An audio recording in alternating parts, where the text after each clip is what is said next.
सो welcome back dear children. Topic है matter in our surrounding. तो सबसे पहले हम देखेंगे मैटर होता क्या है। What do you mean by matter? तो मैटर क्या होता है? It is defined as anything that occupies space. हर वो चीज जो स्पेस ऑक्यूपाई करती है।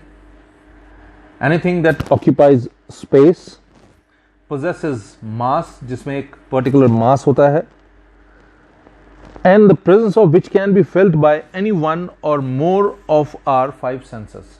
ठीक है, तो मैटर एक ऐसा सब्सटेंस है जिसमें जो स्पेस होता है, जो स्पेस लेता है और जिसका मास होता है। Anything which has mass and occupies space is called a matter। ठीक है, इसमें एक और चीज खास बात होती है और वो क्या होता है, इसका एक फिक्स्ड वॉल्यूम हो सकता है और नहीं भी हो सकता है। तो चलते हैं। What do you mean by matter? Matter is defined as a substance which occupies space and which has mass.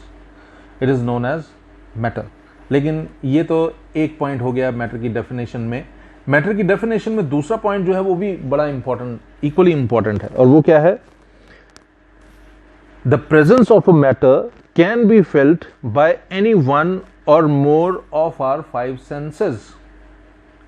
A matter can be felt by any one or more of the five senses। For example, हो सकता है you can see it, you can hear it, you can feel it on your skin।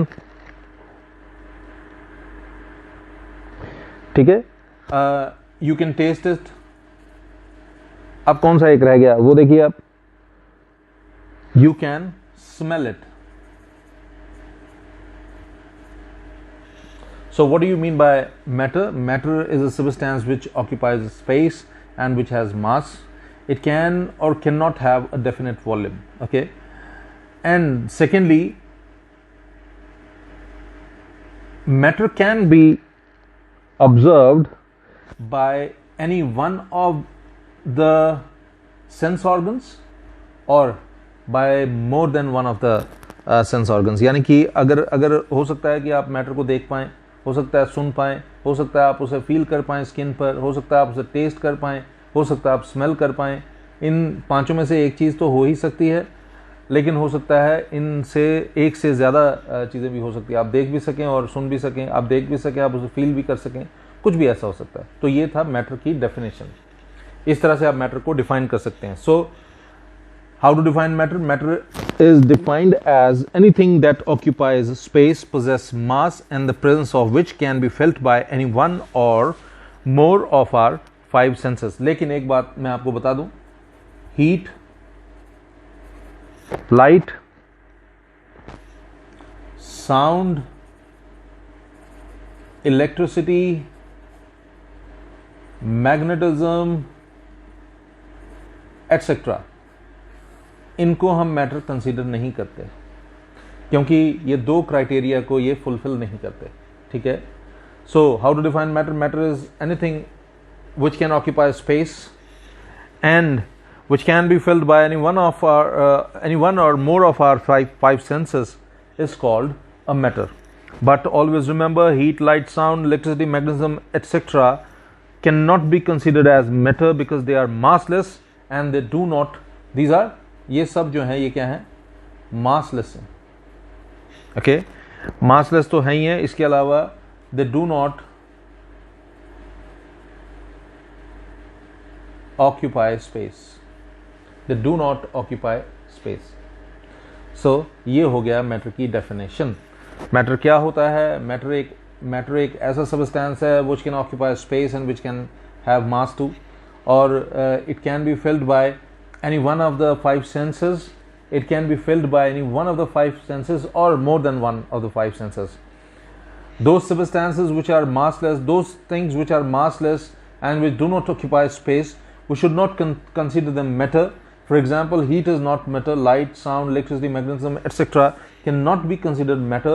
Why? Because these are massless and they do not occupy space। So matter को अगर आप बात करते हैं, scientist have classified matter into two types on the basis of their properties. आप उनकी properties के हिसाब से इनको दो पार्ट्स में बांट सकते हैं, मैटर को आप दो पार्ट्स में बांट सकते हैं, ठीक है जी। तो मैटर को हम दो पार्ट्स में बांट सकते हैं। पहला पार्ट जो है वो फिजिकल क्लासिफिकेशन हम इसको कहेंगे, फिजिकल क्लासिफिकेशन, अभी मैं बताऊंगा ये क्या होता है। और दूसरा पार्ट जो है वो है chemical classification, it is chemical classification. So matter can be divided into two parts. Matter can be classified on the basis of its properties into two parts. First one is physical classification and the second one is chemical classification. पहले वाले को आप physical classification के नाम से जानते हैं, दूसरे को आप chemical classification के नाम से जानते हैं। और जब आप physical classification बोलते हैं तो solids,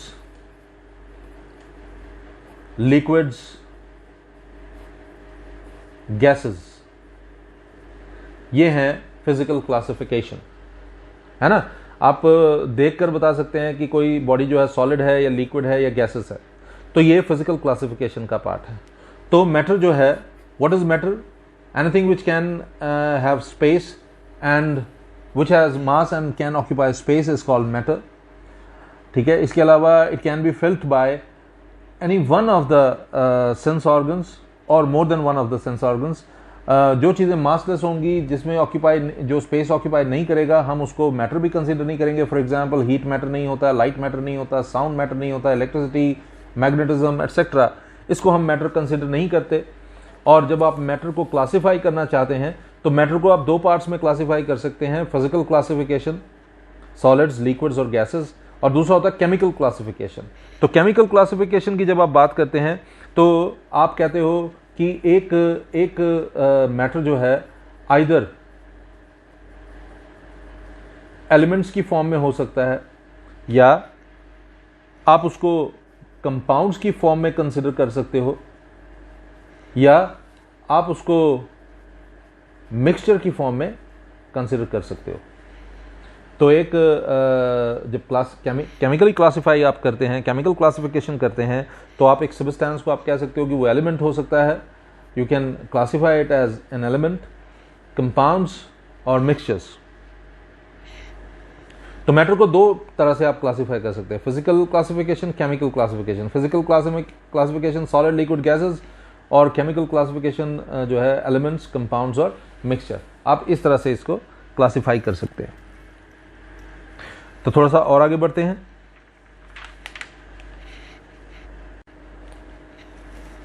अब हम बात करते हैं फिजिकल नेचर ऑफ पार्टिकल्स की। फिजिकल नेचर ऑफ पार्टिकल्स के बारे में अब हम स्टडी कर लेते हैं।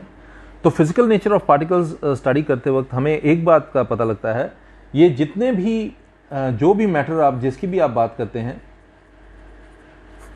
जो भी मैटर आप बात करते हैं, फिजिकल नेचर ऑफ पार्टिकल्स या मैटर की हम बात कर रहे हैं इस समय, okay. Physical nature of matter, तो जिस भी मैटर की आप बात करते हैं ये एक्सट्रीमली स्मॉल पार्टिकल से बना होता है। जो भी मैटर आप डिस्कस करते हैं, कोई भी आप मैटर की बात करेंगे, एक मैटर जो है it is always made up of extremely small particles. And what are these particles known as? These particles are known as atoms or molecules.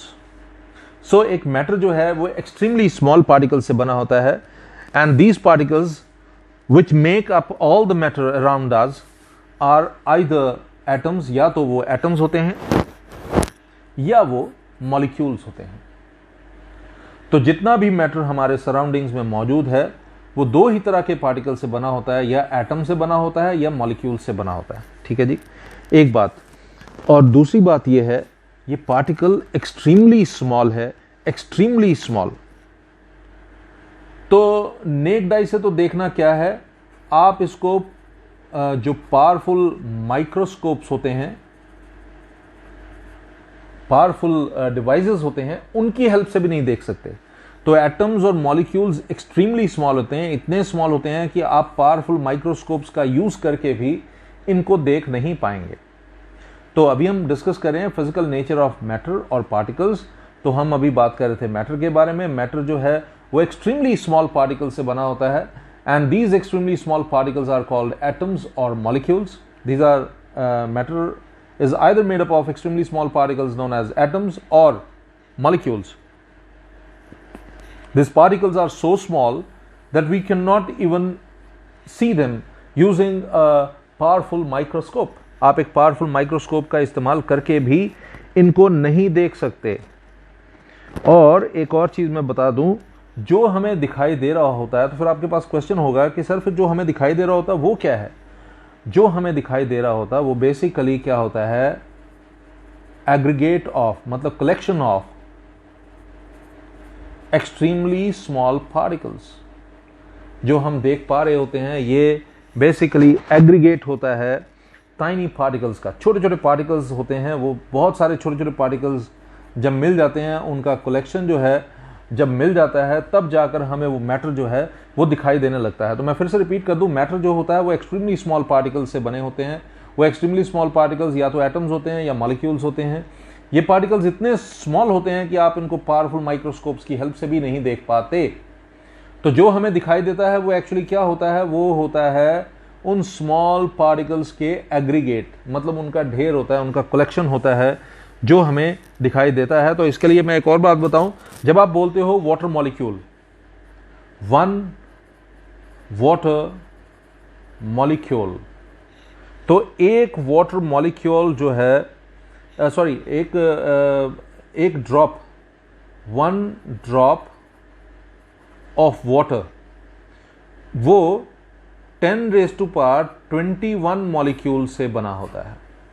10⁻21 molecule से ये बना होता है। यानी कि एक ड्रॉप जो होता है वाटर का, one drop of water is actually an aggregate of 10⁻21 molecules. 10⁻21 molecules आप देख रहे हैं कितनी बड़ी क्वांटिटी है। 10⁻21 मॉलिक्यूल्स को अगर जोड़ दें तब जाकर एक बूंद पानी की जो है वो बनती है। तो मैटर एक्सट्रीमली स्मॉल पार्टिकल से बना होता है, जिनको हम एटम्स या मॉलिक्यूल्स कंसीडर करते हैं। ये इतने छोटे होते हैं कि हम इनको पावरफुल माइक्रोस्कोप्स के नीचे भी नहीं देख सकते। और फिर हमें जो दिखाई दे रहा होता है वो क्या होता है? वो एक्चुअली इन्हीं स्मॉल पार्टिकल्स का बहुत लार्ज कलेक्शन होता है। इसके लिए एग्जाम्पल आप समझ लीजिए कि अगर आप एक बूंद पानी की बात करते हो तो वो 10⁻21 मॉलिक्यूल्स से बना होता है। 10⁻21 मॉलिक्यूल्स ऑफ वाटर से बना होता है। तो अब हम बात करते हैं कैरेक्टरिस्टिक्स ऑफ मैटर। अब हम बात करते हैं किसकी? Characteristics of matter. हम कैरेक्टरिस्टिक्स ऑफ मैटर की बात करते हैं। कैरेक्टरिस्टिक्स ऑफ मैटर की बात हो और काइनेटिक थ्योरी ऑफ मैटर की बात ना आए, ये नहीं हो सकता। काइनेटिक थ्योरी ऑफ मैटर जो होता है, according to kinetic theory of matter, the particles of matter have 3 characteristics. जब आप काइनेटिक थ्योरी ऑफ मैटर की बात करते हैं, अभी हम बात करेंगे काइनेटिक थ्योरी ऑफ मैटर की, तो according to kinetic theory of matter there are 3 major characteristics of matter. Matter के 3 मेजर कैरेक्टरिस्टिक्स होते हैं। तो सबसे पहला कैरेक्टरिस्टिक फीचर जिसके बारे में हम बात कर सकते हैं वो क्या होता है? Particles of matter have spaces. ठीक है, पार्टिकल्स हैव स्पेसेस। तो इसको समझने के लिए एक छोटी सी एग्जांपल से मैं आपको बात समझाता हूं। जब आप पानी लेते हैं और पानी में 1 चम्मच नमक डालते हैं और घोल देते हैं तो वो घुल जाता है। क्या पानी जो है उसका लेवल राइज करता है? नहीं। आप उसी 1 चम्मच नमक वाले पानी में 1 चम्मच चीनी भी डाल दीजिए। अब 1 चम्मच चीनी आपने डाल दिया, पानी का लेवल बढ़ जाना चाहिए, लेकिन आप घोलते हैं और आप देखते हैं कि पानी का लेवल बढ़ता नहीं है, पानी उतने का उतना ही है। ठीक है, आप फिर से 1 चम्मच नमक डालिए, फिर से 1 चम्मच चीनी डालिए, and you will find no change in the level of water. पानी के लेवल में कोई चेंज नहीं आएगा। अगर सपोज करो आपने पानी लिया है एक गिलास में, और इस गिलास में पानी जो है आपने इस लेवल पे ले लिया हुआ है, और अब आप इसमें क्या करते हैं? नमक डाल देते हैं। तो आप देखेंगे नमक डालने पर भी इसका लेवल यही रहेगा, A। फिर आप इसमें चीनी डाल दीजिए, तब भी आप देखेंगे इसका लेवल यही रहेगा, A। ओके, ये चेंज नहीं होगा। जबकि होना तो ये चाहिए कि जब आप कोई चीज़ ऐड करते हो, जब आप एक पत्थर ऐड करते हो तो लेवल राइज कर जाता है, पानी का हो जाता है ना, ए से बी में पहुंच जाएगा। लेकिन पानी में आपने चीनी डाली, नमक डाली और लेवल राइज नहीं हुआ, तो वो चीनी और वो नमक कहां गायब हो गए?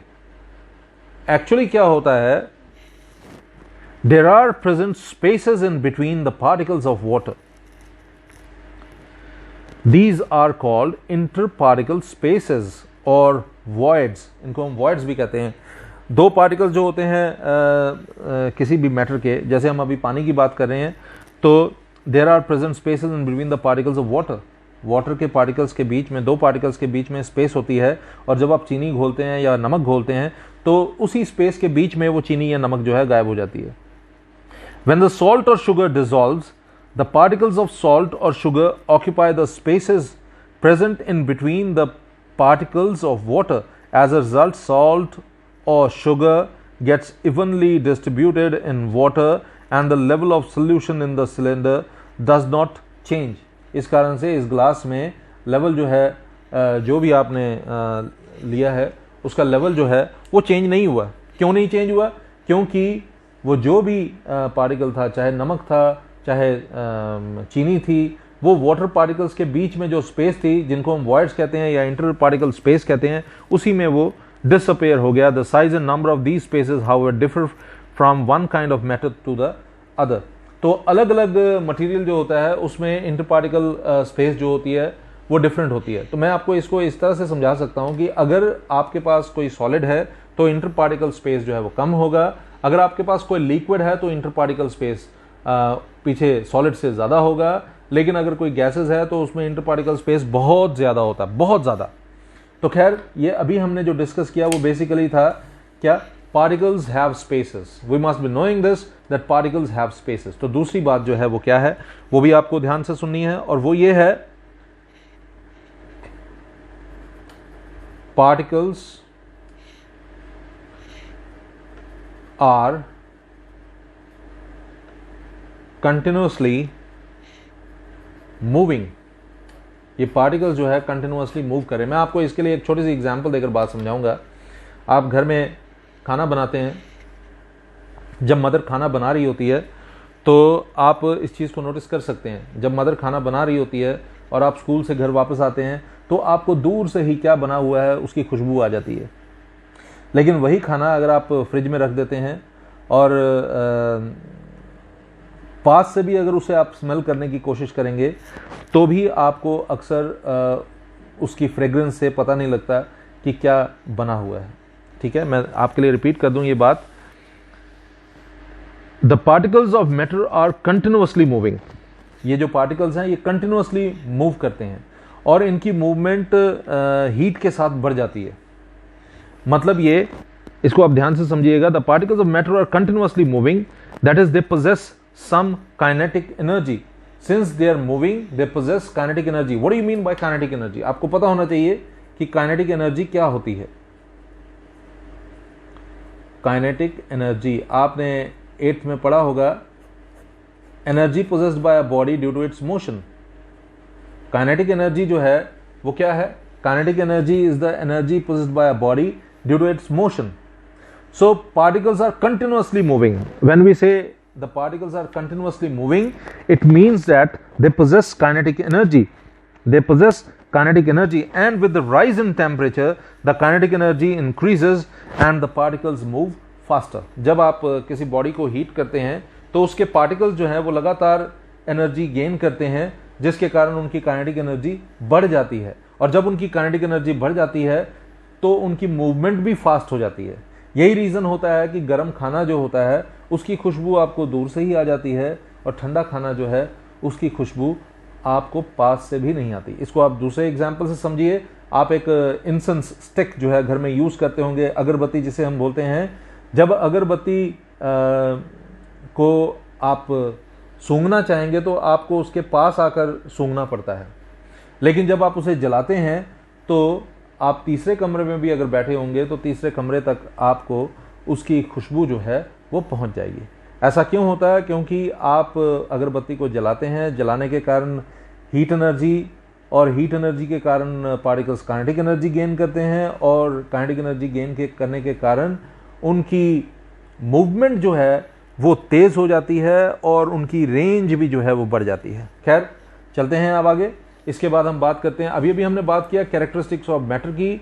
पार्टिकल्स हैव स्पेसेस मैंने आपको बताया, और मैंने इसमें एग्जांपल दिया आपको वाटर का। वाटर में आप नमक घोलें या चीनी घोलें तो उसका लेवल बढ़ता नहीं है। क्यों? क्योंकि आप देखते हैं कि नमक और चीनी दोनों डिसअपियर हो जाते हैं। And where do they disappear? मैंने आपको बताया they disappear between the spaces between the two particles. They disappear between the spaces between two particles. ठीक है। और फिर मैंने दूसरा आपको बताया particles are continuously moving. When we say they are continuously moving, that means they possess kinetic energy. They possess kinetic energy means कि kinetic energy जब भी किसी बॉडी में होती है, काइनेटिक एनर्जी की डेफिनेशन आपको पता होना चाहिए। Kinetic energy is the energy possessed by a body due to its motion. मैंने आपको इसके लिए एग्जांपल दिया खाने का, कि घर में जब मदर खाना बनाती है, जब वो खाना गर्म होता है दूर से ही खुशबू आ जाती है, जब वो खाना ठंडा होता है तो आपको पास से भी खुशबू लेने के लिए स्ट्रगल करना पड़ता है। फिर दूसरा मैंने एग्जांपल दिया आपको अगरबत्ती का। एक नॉर्मल अगरबत्ती जो होती है, जिसकी ज़्यादा खुशबू नहीं होती है, उसको आपको उसकी खुशबू को फील करने के लिए, स्मेल करने के लिए आपको पास तक आना पड़ता है। लेकिन अगर वही खुशबू अगर आपने अगरबत्ती जलाई हो तो आपको दूसरे तीसरे चौथे कमरे में भी पता लग जाता है कि कौन सी फ्रेग्रेंस की अगरबत्ती जो है वो जलाई गई है। तो तीसरी प्रॉपर्टी जो है, कैरेक्टरिस्टिक जो है, वो है particles of matter attract each other. Particles of matter attract each other. तो ये समझना तो बहुत ही आसान है। अब देखिए, the particles of matter attract each other, इसका मतलब क्या है? इसका मतलब है एक पार्टिकल जो है वो दूसरे पार्टिकल को अपनी तरफ खींचता है। कोई भी चीज, जैसे मैग्नेट है, तो वो दूसरे मैग्नेट को अपनी तरफ खींचता है या नेल को अपनी तरफ खींचता है। इसका क्या मतलब है? वो नेल के ऊपर फोर्स लगाता है। ऐसे ही अगर एक पार्टिकल दूसरे पार्टिकल को अपनी तरफ खींच रहा है, इसका क्या मतलब होगा? इसका मतलब होगा एक पार्टिकल दूसरे पार्टिकल के ऊपर कोई फोर्स लगा रहा होगा। This force keeps the particles together. Always remember, this force is actually responsible for binding two particles. दो पार्टिकल्स को बांध के रखने के लिए यही फोर्स जो है वो रिस्पॉन्सिबल होती है। इसको हम इंटर पार्टिकल फोर्स कहते हैं। अगर आप एटम का केस लेंगे तो इसको इंटर एटमिक फोर्स कहेंगे। अगर मॉलिक्यूल्स का केस लेंगे तो इंटर मॉलिक्यूलर फोर्स हम इसको कहते हैं। आप एक छोटी सी एग्जांपल से बात समझ लीजिए। अलग अलग चीज़ें जो होती हैं उनमें पार्टिकल्स के बीच में फोर्स डिफरेंट होता है। फॉर एग्जांपल, अगर आप एक आयरन का पीस लेते हैं तो आयरन का पीस जो है, उसके पार्टिकल्स जो हैं वो they are strongly bound together. लेकिन जब आप बात करते हैं एक ग्लास के पीस की, ठीक है, बर्तन की, ग्लास के बर्तन की बात करते हैं, तो वो अगर थोड़ा सा भी नीचे गिरता है तो टूट कर बिखर जाता है। It shatters into pieces. इसका मतलब है उसके पार्टिकल्स जो हैं वो उतने टाइटली बाउंड नहीं थे, उतने स्ट्रांगली उनके बीच में इंटरमॉलिक्यूलर फोर्स या इंटर एटमिक फोर्स जो एग्जिस्ट नहीं करती थी, इंटरमॉलिक्यूलर फोर्स एग्जिस्ट नहीं करती थी, जिसके कारण वो टूटकर बिखर गए। लेकिन आयरन के केस में आप ऐसा नहीं बोलेंगे। आयरन के केस में क्या होता है, इंटरमॉलिक्यूलर फोर्सेस बहुत स्ट्रांग होती है, जिसके कारण क्या होता है, आप देखेंगे आयरन का नेल ऊपर से नीचे गिरने के बाद भी टूटकर बिखरता नहीं है। ठीक है, तो तीन कैरेक्टरिस्टिक फीचर्स के बारे में हमने पढ़ा। कैरेक्टरिस्टिक फीचर जो फर्स्ट था वो ये था, पार्टिकल्स हैव स्पेसेस। मतलब ये है इंटर पार्टिकल स्पेसेस जिसको हम बोलते हैं।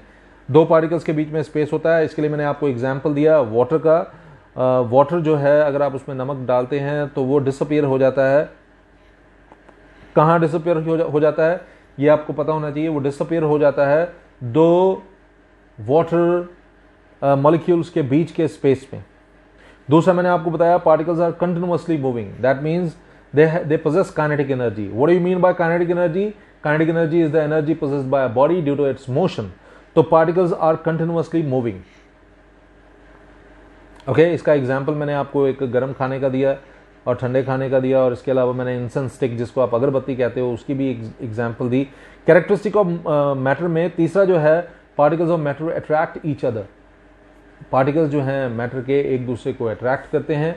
जब वो एक दूसरे को अट्रैक्ट करते हैं, particles of matter since attract each other, this is the reason, this is the basic reason why some bodies are liquid, some bodies are gases, some bodies are solids. जहाँ पर इंटरपार्टिकल फोर्सेस जो हैं वो बहुत ज़्यादा strong होते हैं, वो बॉडीज़ अक्सर सॉलिड होती हैं, जैसे बर्फ़ सॉलिड है क्योंकि पार्टिकल्स के बीच का फोर्स जो है वो स्ट्रांग है। लेकिन अगर वही थोड़ा सा आप उसको हीट देते हैं जिसके कारण वो काइनेटिक एनर्जी गेन करके मूव करने लग जाते हैं और इंटर पार्टिकल फोर्स जो है वो वीक हो जाता है, जिसके कारण वो बर्फ़ जो है किस में कन्वर्ट हो जाता है, वो it converts into water. That means it comes into liquid form.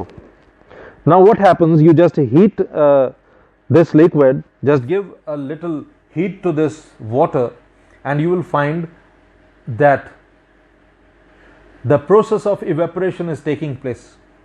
ठीक है, यहाँ पर आपको देखेंगे एक नया कॉन्सेप्ट, और वो कॉन्सेप्ट है इवेपोरेशन का. आप देखेंगे कि पानी जो है वो किस में कन्वर्ट हो जाएगा, गैस में कन्वर्ट हो जाएगा.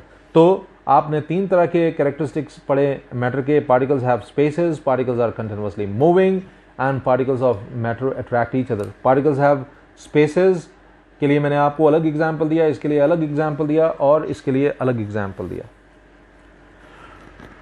तो अभी तक हमने क्या पढ़ा है मैं आपको बता दूं. हमने पढ़ा मैटर के बारे में. मैटर होता क्या है, anything which occupies space and possess mass is known as matter. और मैंने इसमें बताया कईयों में वॉल्यूम डेफिनेट होता है और कईयों में डेफिनेट वॉल्यूम नहीं होता है, वो हम आगे डिस्कस करेंगे.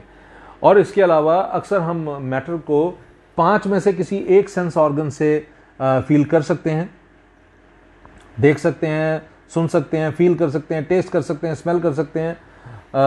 और कभी कभी तो ऐसा भी होता है, कभी कभी क्या अक्सर ऐसा होता है, एक से ज़्यादा भी सेंस ऑर्गन्स की इन्वॉल्वमेंट हो सकती है. ठीक है.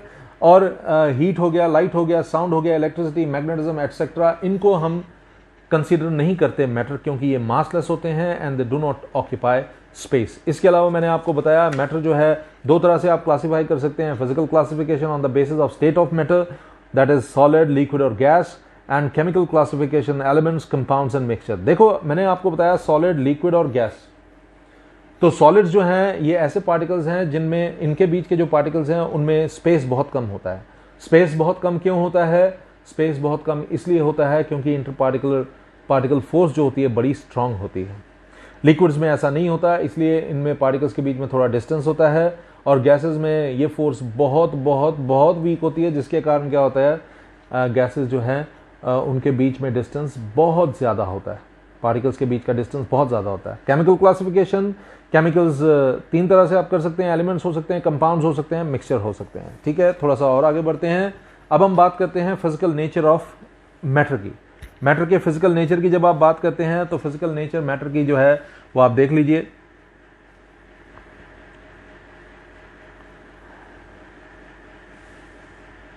एक्सट्रीमली स्मॉल पार्टिकल से मैटर बना होता है.